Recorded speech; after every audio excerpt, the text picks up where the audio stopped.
We feel very privileged to be able to live here. Every day on our trails, we see something new. An orchid that wasn't there the day before. A pair of Cooper's hawks nesting not far from our house. Those are amazing things that we experience every day. We would like other people to be able to experience that. That's why we've opened up our property for everybody who wants to come and walk out here and enjoy it. The Edmonton and Capital region is quite a unique landscape. You're in a transition zone between the grasslands of the south and the boreal of the north. So you get the diversity of wildlife and plants that comes from both those areas mixing in this area, and that's why it becomes such a rich landscape. Now the challenge with the landscape though is that Edmonton is growing. It's double the size since the early 70s. That creates pressure on the landscape as the city expands. It is a challenge, but that's why careful land use planning ensures that we can have that balance. We have an industrial heartland, we have Sherwood Park, which is a very urban setting, we have small country residential. You know, we've got a good mix, but we do realize the importance of protecting nature. When you get these big morainal areas that we're in here, they're really suited for all the other species that we share this planet with. So it was very important to, our family to make sure that we protected that land for next generations and into the future.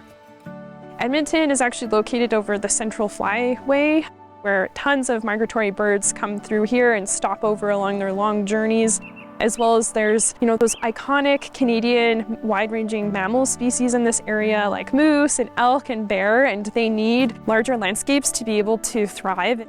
Habitat fragmentation and loss is definitely a concern, so it's really important that we conserve what we have left. 20 years ago, I was starting to get quite distressed at how much the natural areas around Edmonton were being converted, and I wanted to do something about it by buying some land that had high biodiversity value and making sure that it was protected from development.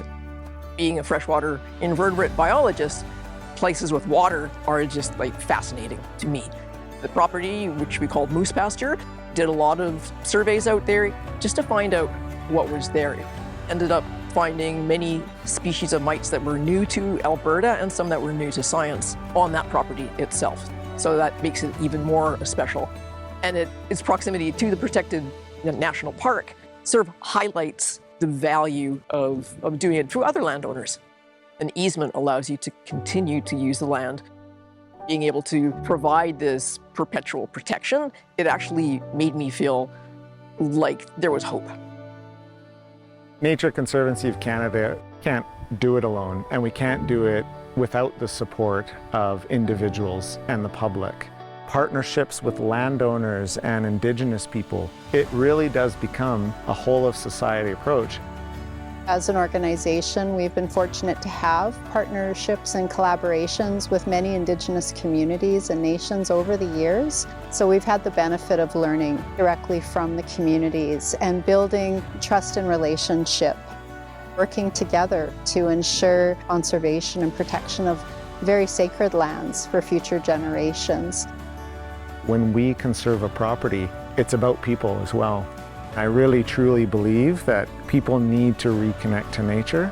People can get out and really experience what is just in their backyard. That's the greatest gift for our own physical and mental health.